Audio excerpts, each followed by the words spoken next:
L'association Réavenir 17 a comme objectif de devenir une force de proposition et d'action dans le domaine notamment de la transition énergétique pour que l'île de Ré soit un territoire exemplaire conforme à son image. Île de Ré TV donne donc la parole à 2 des membres de l'association afin d'apporter un éclairage sur le projet de construction des éoliennes dans le sud de la Charente-Maritime. Réavenir 17 accepte le principe de ce parc éolien pour le futur des jeunes, mais l'assortit d'un certain nombre de préconisations, comme nous le développent Isabelle Vétois et Philippe Chatin. Bonjour. Donc nous sommes ici à l'endroit où on a construit une des dernières digues de l'île de Ré. C'était l'année dernière. C'est pour protéger l'île contre les inondations comme celle de Xynthia. Donc il y a un gros programme. Donc ça a été un gros chantier pendant 1 an, de nombreux camions, des engins de terrassement, la côte était fermée. Mais maintenant le résultat est là et donc on a une magnifique digue qui va nous protéger pendant quelques décennies. Alors ce qu'on peut remarquer de cette digue quand on se situe au niveau du sol naturel, c'est qu'on voit plus la mer. Et en fait malheureusement c'est le cas dans d'autres endroits du nord de l'île de Ré. Et bien sûr, on n'a pas demandé aux gens qui habitent ici s'ils étaient d'accord pour ne plus voir la mer, parce que la réponse, elle est tellement évidente. C'est que s'il n'y a pas la digue, ils ne vivront plus ici. Et donc, en fait, c'est un peu une analogie avec le débat qu'il y a sur les éoliennes.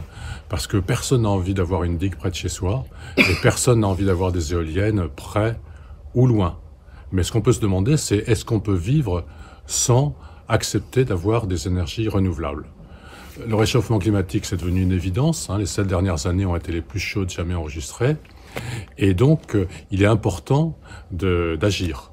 On sait qu'il faut supprimer les énergies fossiles, les remplacer par des énergies renouvelables.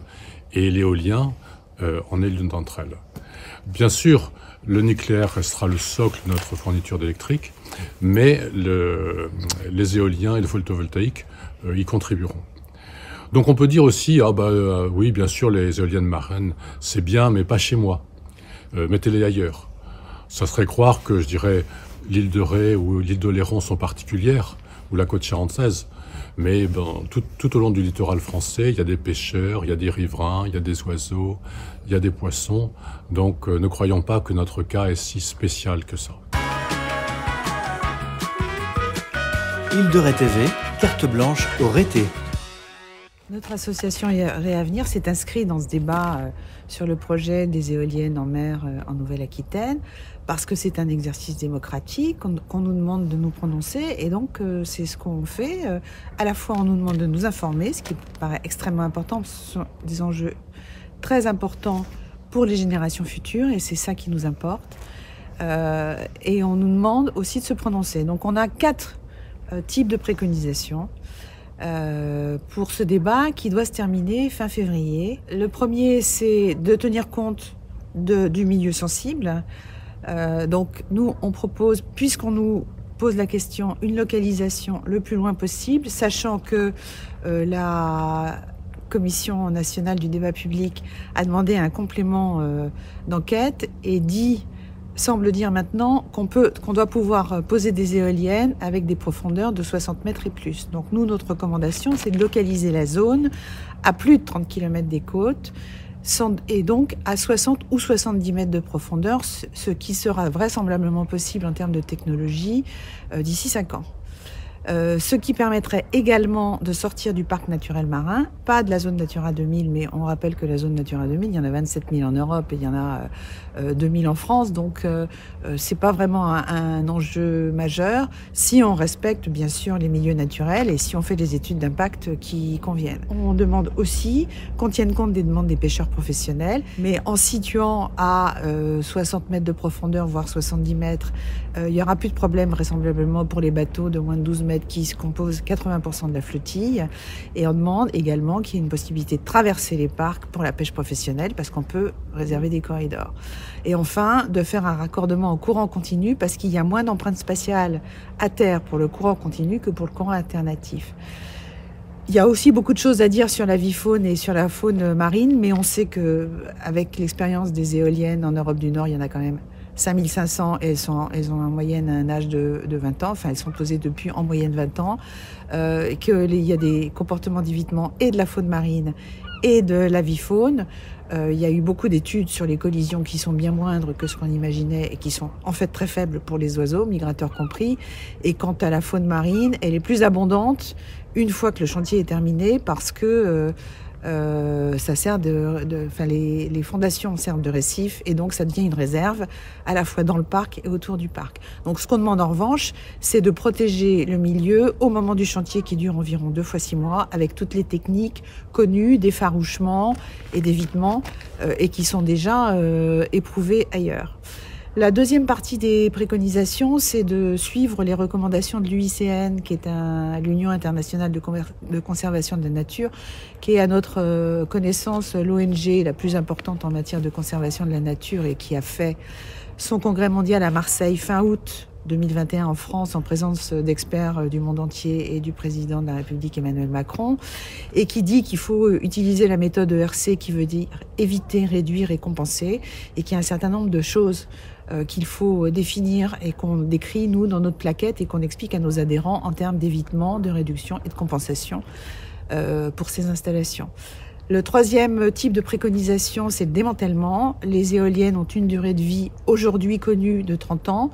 Le démantèlement, il peut être à partir d'aujourd'hui totalement recyclable. Donc on demande à la fois que l'exploitant garantisse le démantèlement d'un point de vue financier et que ce soit 100% recyclable.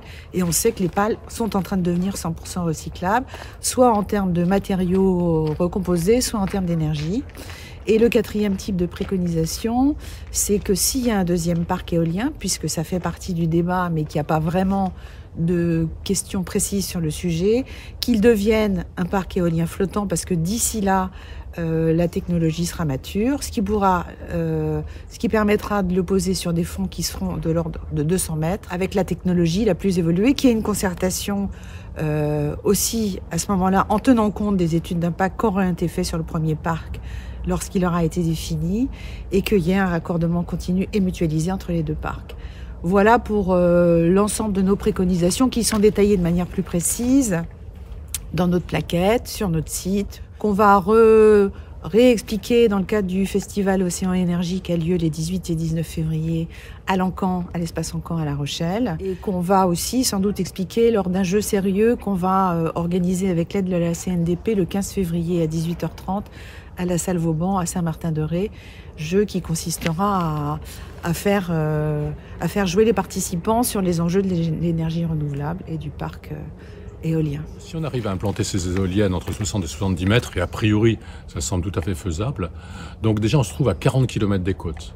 Donc 40 km des côtes, même si c'est des grandes machines, elles vont devenir très peu visibles, à la fois par la courbure de la Terre et puis parce qu'on sait bien qu'en mer, 40 km, c'est difficile de voir quelque chose.